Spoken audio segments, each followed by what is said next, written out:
Hello students, welcome all. कैसे हैं आप सभी। शुरू करते हैं आज की updates with the question number first. The parliament of India संसद भवन has opened in which year. Bharat का जो संसद भवन है, पार्लियामेंट जो हम कहते हैं जिसको, इसको किस वर्ष में खोला गया था। आंसर देख लेते हैं हम पहले यहाँ पर। पार्लियामेंट जो है हमारे देश का, इसको ओपन किया गया था, फ्रेंड्स ध्यान रखिएगा, 1927 में, 1927 में। पार्लियामेंट का नाम अभी क्यों सामने आया? क्योंकि एक नए पार्लियामेंट की बात की गई, एक नया संसद भवन बनाने की बात की गई है, जिसके लिए 922 करोड़ रुपए सैंक्शन किए गए हैं अभी रिसेंटली। ठीक है, अलग अलग मिनिस्ट्रीज़ के द्वारा यहाँ पर सजेशंस दिए गए थे। तो सरकार ने जो है 922 करोड़ रुपए नए पार्लियामेंट के लिए सैंक्शन किए हैं। तो जो अभी वाला जो प्रेजेंट पार्लियामेंट है, प्रेजेंट संसद भवन जो है, उसको 1927 में ओपन किया गया था। और इसको बनाने का जो कार्य शुरू हुआ था, जो कंस्ट्रक्शन स्टार्ट हुआ था, वो स्टार्ट किया गया था 1921 से। यानी कि जो कंस्ट्रक्शन है वो स्टार्ट किया गया था 1921 से, और 1927 में जाके इस पार्लियामेंट को ओपन कर दिया गया था। एडविन लुटियंस और हर्बर्ट बेकर, ये दो नाम ध्यान रखिएगा, Edwin Lutyens and Herbert baker.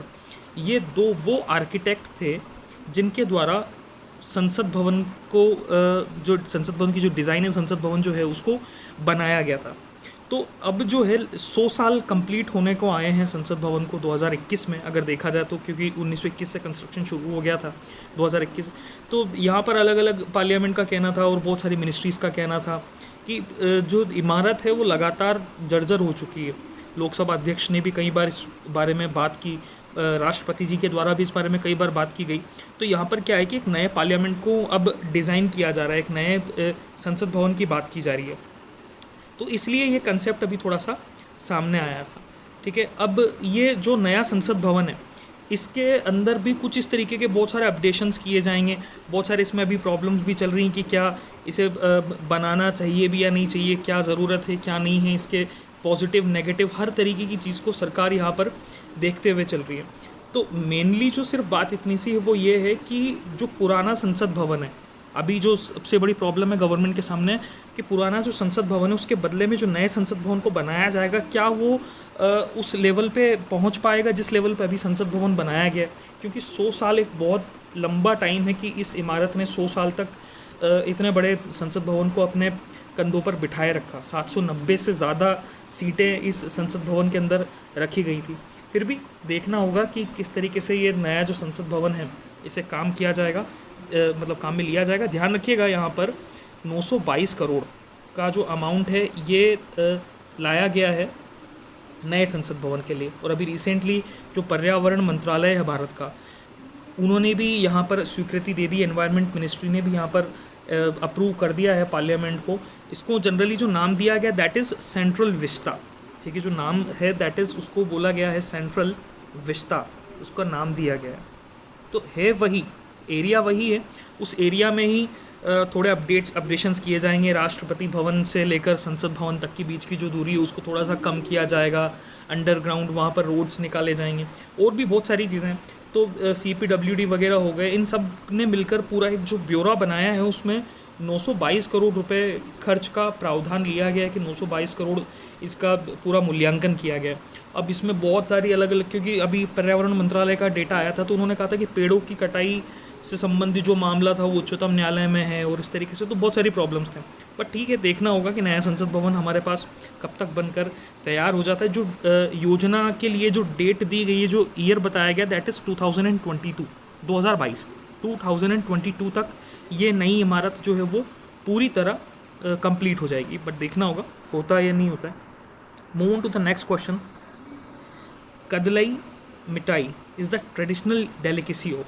कदलई mithai, जो मिठाई जो नाम यहाँ पर दिया गया है, ये कहाँ का एक डेलिकेसी, यानी कि कहाँ की एक मिठाई मानी जाती है, एक पारंपरिक मिठाई किस जगह की मानी जाती है।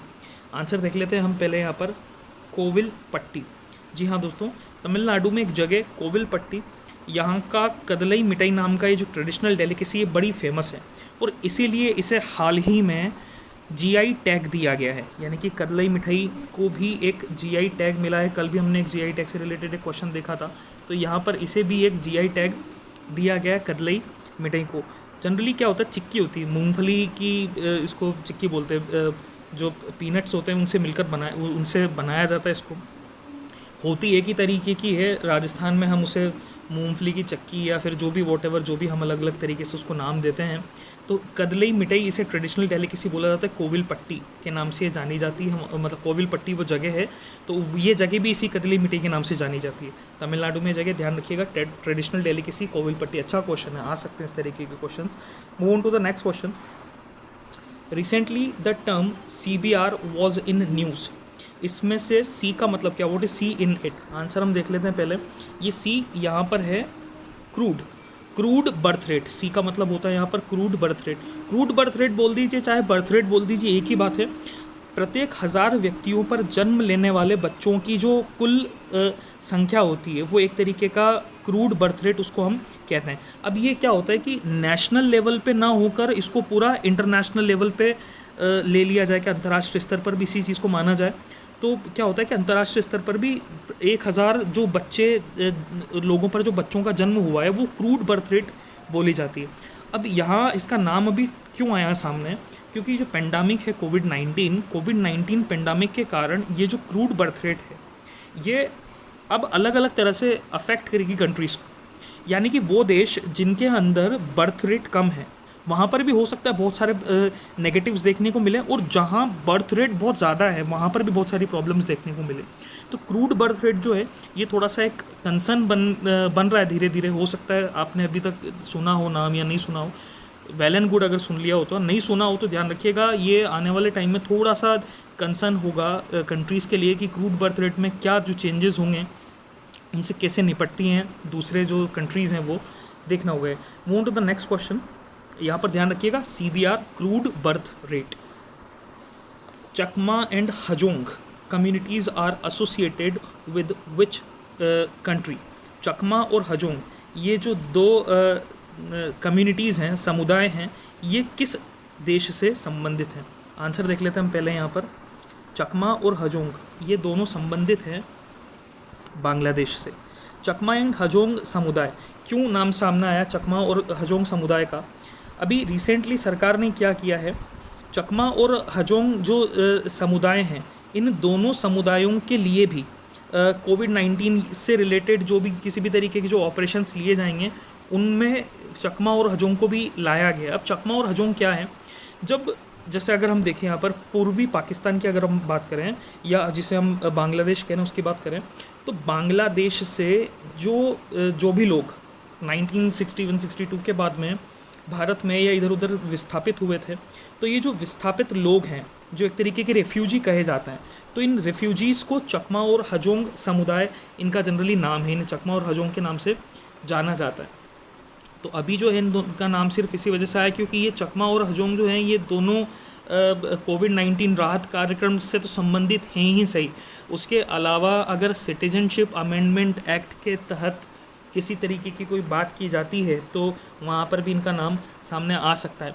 इसमें ध्यान रखिएगा, एक इम्पोर्टेंट जो कंसेप्ट है इसका वो ये है कि चकमा जो है ये एक बुद्धिस्ट कम्युनिटी है,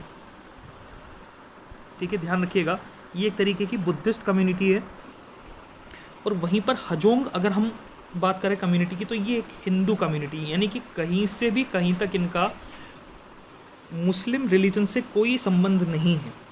तो कहने का मतलब ये यहाँ पर ये हुआ कि क्या बुद्धिस्ट और हिंदू कम्युनिटी के लोग जो हैं उनको किस तरीके से दूसरे देशों से, अगर उनके पास में अगर कोई नहीं है, जैसा कि सरकार ने कहा था कि दूसरे देशों के अंदर फंसे हुए जो भी समुदाय हैं उन समुदाय के लोगों को भारत लाया जाएगा, तो उसमें चकमा और हजोंग भी एक मुख्य नाम सामने आया है। तो अब ये देखना होगा कि 1960 के बाद में जो ये लोग यहाँ पर आए थे, कर्णफुली नाम की एक रिवर थी वहाँ पर, तो उस पर एक बांध बनाया गया था, एक डैम बनाया गया था जिसका नाम है कपेटाइट डैम। इस पर हम बात करेंगे फिर बाद में, हो सकता है नेक्स्ट जब क्वेश्चन देखें तो वहाँ पर नाम आ जाए इसका। तो उसकी वजह से ये लोग भारत आए थे।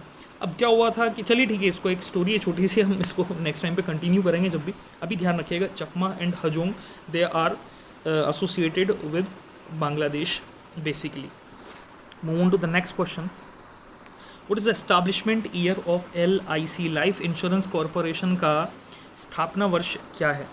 आंसर यहाँ पर ध्यान रखिएगा, LIC has been established on 1956। 2 सितंबर 2 सितंबर 1956 को LIC की स्थापना की गई थी। ठीक है, ध्यान रखिएगा, मुंबई LIC का हेडक्वार्टर 1956 में LIC बनाया गया था मुंबई के अंदर। Move to the next question. Which state launched the 120 days employment guarantee scheme recently? अभी किस सरकार के द्वारा 120 दिन का रोजगार गारंटी योजना जो है वो लॉन्च की गई है? आंसर देख लेते हैं हम यहाँ पर। That is by Himachal Pradesh. ध्यान रखिएगा, हिमाचल प्रदेश की सरकार के द्वारा 120 दिन के रोजगार की व्यवस्था सुनिश्चित की गई है। शहरी जो रोजगार से संबंधित जो लोग थे जिनका कोविड-19 के कारण रोजगार खत्म हो गया, ऐसे लोगों के लिए 120 दिन का रोजगार जो है वो हिमाचल प्रदेश की सरकार ने सुनिश्चित किया है कि हम यहाँ के लोगों को 120 दिन का रोजगार तो देंगे ही देंगे। अभी जैसे जैसे थोड़ा थोड़ा जो है लॉकडाउन का पीरियड है वो लगातार ख़त्म होता जा रहा है, या जो भी सरकार ने उसको थोड़ा बढ़ाया है, 17 तारीख के बाद में क्या होगा, तो वहाँ की सरकार का कहना है कि हम जो है 120 दिन के लिए रोज़गार गारंटी देंगे लोगों को। और शहरी क्षेत्र में जनरली जिन लोगों की बात की गई है यहाँ पर वो हैं शहरी क्षेत्र से जुड़े हुए लोग। शहरी क्षेत्र में रहने वाले जो लोग हैं उनके लिए ये बात की गई है, अलग अलग उनकी एबिलिटी के हिसाब से उनको रोज़गार व्यवस्था मुहैया कराई जाएगी। Moving to the next question. India's first national park to set up as a quarantine centre for animals. Bharat का पहला नेशनल पार्क कौन सा है जिसे जानवरों हेतु क्वारंटाइन सेंटर बनाया गया था? जानवरों के लिए क्वारंटाइन सेंटर बनाया जाने वाला भारत का पहला नेशनल पार्क कौन सा है? नाम ध्यान रखिएगा यहाँ पर, जिम कॉर्बेट नेशनल पार्क। ठीक है, जिम कॉर्बेट नेशनल पार्क जो है ये भारत का पहला नेशनल पार्क है जिसको जानवरों हेतु क्वारंटाइन सेंटर बनाया गया था। जिम कॉर्बेट नेशनल पार्क ये भारत का पहला नेशनल पार्क है। ठीक है, उत्तराखंड के अंदर स्थित है Jim Corbett national park, Bharat का पहला नेशनल पार्क ये कहा जाता है। तो ध्यान रखिएगा, एक स्पेशलिटी यहाँ पर एक और नई निकल के आई है कि इसको जानवरों हेतु पहला नेशनल पार्क जो है वो डिक्लेयर किया गया है। Move to the next question. IRDAI is headquartered in which city? Insurance Regulatory Development Authority of India। Insurance regulatory development authority of India का मुख्यालय इनमें से किस शहर में स्थित है? आंसर देख लेते हैं हम यहाँ पर। IRDAI is headquartered in Hyderabad. ठीक है, ध्यान रखिएगा, IRDAI का मुख्यालय हैदराबाद स्थित है। Move to the next question. Who represented India at G20 digital economy ministerial meeting? G20 digital अर्थव्यवस्था मंत्री परिषद की बैठक में भारत को रिप्रेजेंट जो है वो किन के द्वारा किया गया? आंसर देख लेते हैं हम यहाँ पर। दैट इज़ ए रविशंकर प्रसाद। जी हाँ दोस्तों, ध्यान रखिएगा, रविशंकर प्रसाद के द्वारा भारत को जो है रिप्रेजेंट किया गया है इस मीटिंग के अंदर, जो कि एक तरीके से ऑनलाइन अलग अलग कंट्रीज़ जो हैं, सारी जितनी भी कंट्रीज़ हैं उन सबके द्वारा इसको आयोजित किया गया था। और डिजिटली ही ऑनलाइन कॉन्फ्रेंसिंग के माध्यम से ये पूरी मीटिंग तय की गई है। और इसमें बात की गई कि डिजिटल इकनॉमी को किस तरह से जो है थोड़ा सा अपडेट किया जाए, किस तरह से बढ़ाया जाए। तो ये सारी बातें यहाँ पर की गई हैं। रविशंकर प्रसाद जो हैं वो यहाँ पर भारत को रिप्रेजेंट उनके द्वारा किया गया है। ठीक है, ध्यान रखिए, भारत का प्रतिनिधित्व अगर हम कहें तो रविशंकर प्रसाद के द्वारा किया गया है। 27 मार्च को भी एक इस तरीके से आभासी बैठक जो है वो बुलाई गई थी, तो वहाँ पर भी अध्यक्षता की अगर हम बात करें तो सऊदी अरब ने जो है इसकी अध्यक्षता की है। ध्यान रखिएगा, सऊदी अरब ने इसकी अध्यक्षता की है। और $5 ट्रिलियन से ज़्यादा का इन्वेस्टमेंट यहाँ पर बोला गया है कि $5 ट्रिलियन से ऊपर का इन्वेस्टमेंट किया जाएगा, ताकि जो है अलग अलग कंट्री, छोटी छोटी जो कंट्रीज़ हैं उनकी अर्थव्यवस्था को थोड़ा सा सुधारा जा सके। Move to the next question. Chak Hao crop recently got the GI tag. कल ही वाला क्वेश्चन है, इस वजह से इसका हम दोबारा थोड़ा सा इस वजह से ले रहे हैं।